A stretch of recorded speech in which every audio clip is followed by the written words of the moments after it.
la messe était dite. Vous avez l'Oscar, vous devez forcément quitter ce pays.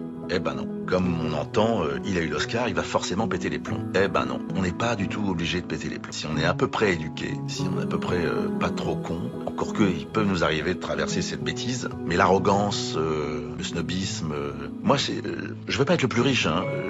Ça va très bien ce métier. Ça allait très bien avant l'Oscar, ça va très bien encore parce que j'essaie de continuer d'être cohérent avec mes choix et ça n'a jamais été le Graal. Vous n'avez jamais eu un grand rêve d'Amérique après l'Oscar? Pas du tout, alors pas du tout. Je vais vous dire, moi mon grand rêve, c'était, si j'avais un rêve, là où j'étais le plus intimidé, c'est quand j'ai rencontré Jean-Paul Belmondo.